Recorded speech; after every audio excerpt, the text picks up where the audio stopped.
very much. Cheers. Right, sorry, Barry and Mark. Come on up.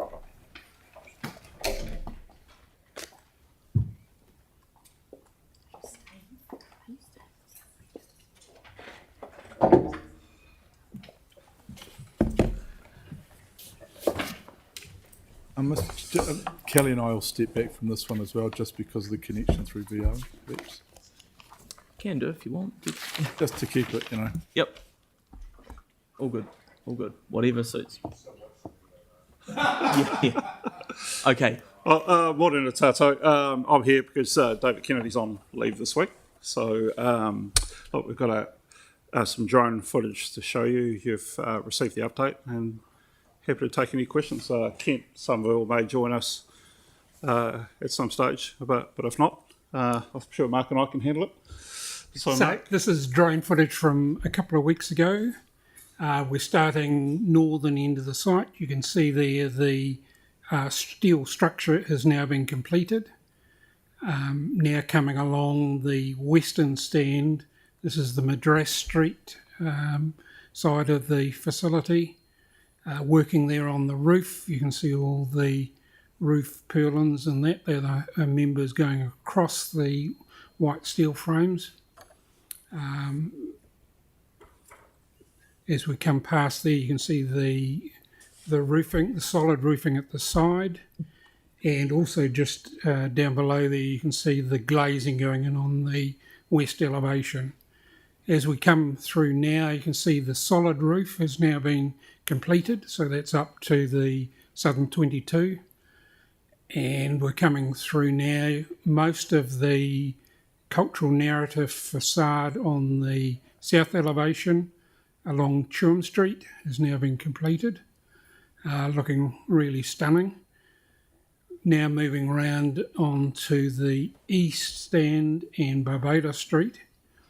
You can see, just gives you an idea of the scale of it when you can see the people up there on the roof, and they're like little ants really, so it sort of just shows you the scale of it.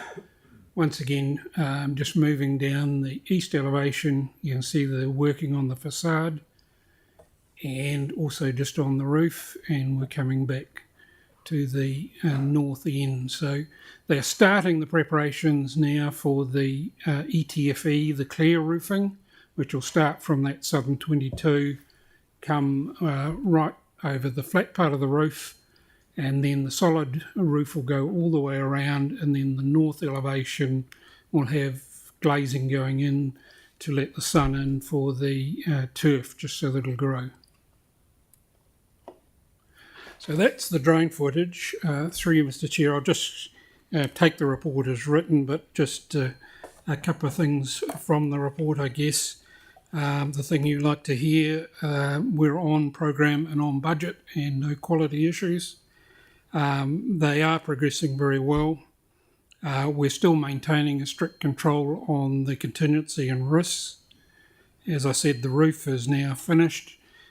You may remember in the past we've had a couple of temporary towers, sort of brownie coloured towers that they've used for the roof installation. They're now being removed. Progressing well on the seating. All the upper bowls have been completed, and they're now doing the lower bowls, are the ones that come down to the actual field of play.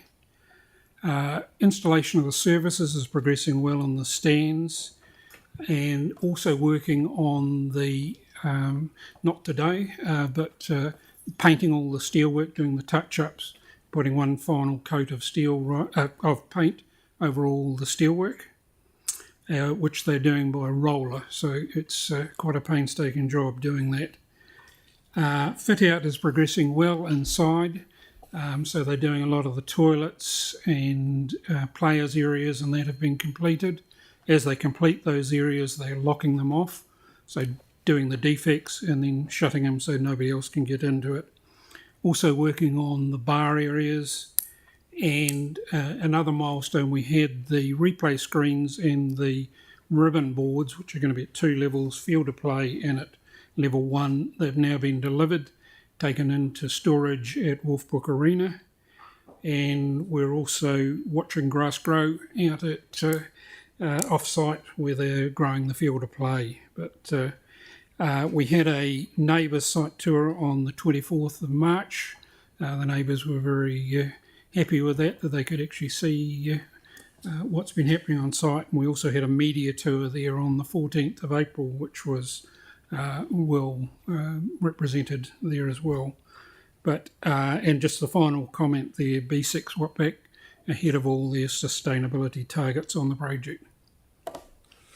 Great, thank you very much for that. Maybe I can just make go for it. one other comment, Sam, that's not on the report.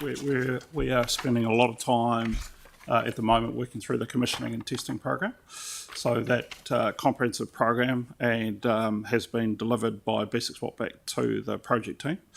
And so ourselves,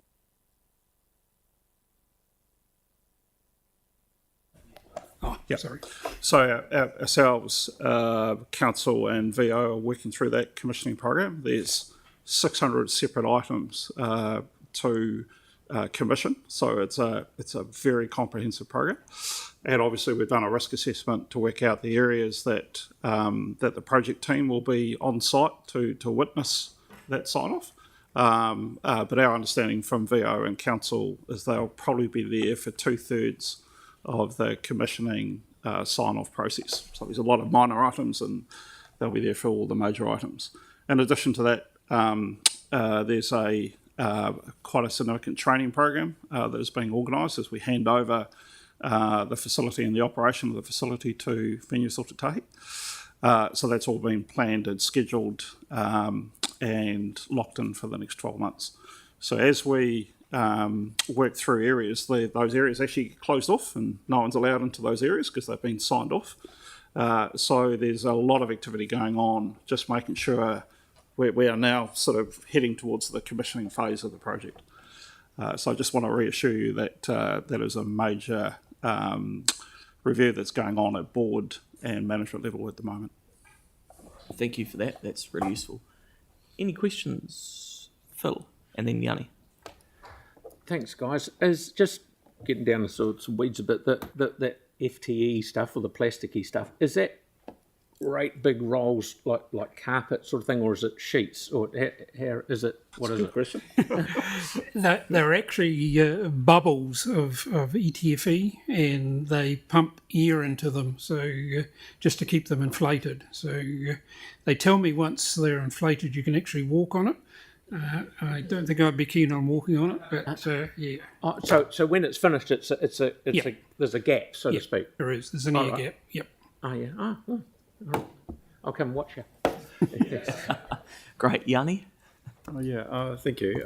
Several questions. I was really keen to know what had been done in that Pacific People's Space, and also if there was any opportunity following on from the success of our Flair Street Art Festival for display of street art in the precinct or on the building.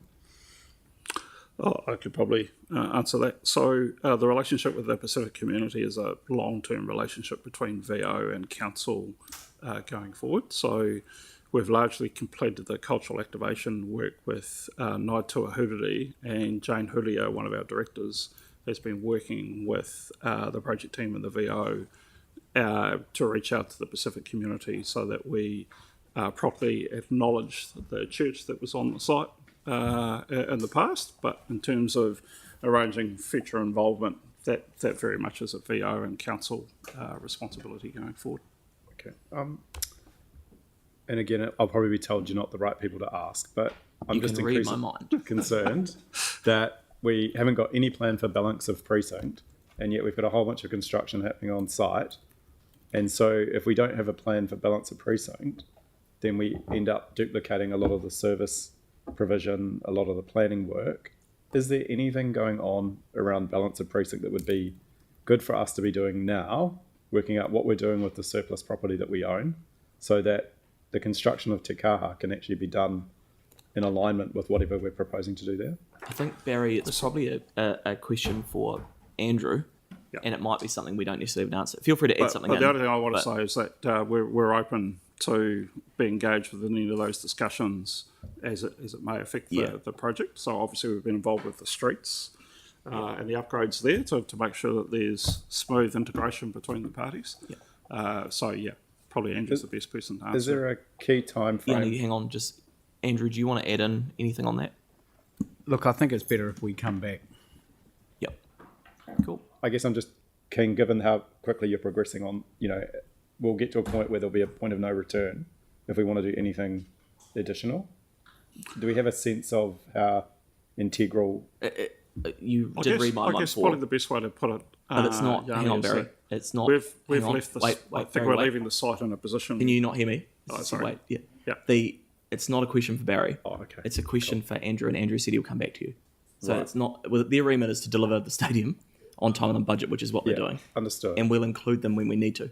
I was just trying to be respectful of if they needed notice to do something additional, what sort of time frame, when does we miss the point of no return? That was all. But I'm happy to wait and get advice from staff. Probably yesterday. But to be frank, I mean, if this is a council asset at the end of the day, we'll be as flexible as you need us to be to integrate what you need to happen. Okay. So, And the final question was just in regards to, so South Basin no longer being subcontracted and Naylor Love are. Are you able just to elaborate what's happened there? yeah, so we were given notice on the 16th of April, which was right before Easter, by B6 that they were making, and this is what their words were, a minor change to their project team, and it wasn't going to have any impact on the delivery of the project. Our concern was that as soon as they said Naylor Love, that we had to take actions to ensure that there were no perceived conflicts of interest, because our chief executive is on the board of Naylor Love and we have a director on the board of Naylor Love. They have both stepped down from the Naylor Love board, so there are no conflicts of interest. So our focus, we don't have a relationship with South Place, right? We only have one relationship, and that is with B6. So our focus, as it always has been and will continue to be, is what's happening on the site. So we're very close to the B6 project director. We've got a board meeting on Friday, so we'll be on the site on Friday, and every board meeting the project director gives us an update of what's going on the project. So I would classify it as being an inconvenience, and that's how we're treating it. I was just trying to understand if we were given a reason why. Nope, because at the end of the day, we don't have a relationship with South Place. We only have a relationship with B6. So my understanding is that they gave us the notice. I think they've been inducted this week onto the site, and that's it. Yep. Okay, so that's been moved by the Mayor, seconded by Victoria. Thank you both for that, and thanks again for all you're doing. It's good to get the good news keep coming through. So that's moved and seconded. All in favour? Against? That's carried. Great, thanks very much. Okay. Cheers. Thank you. Okay, let's go.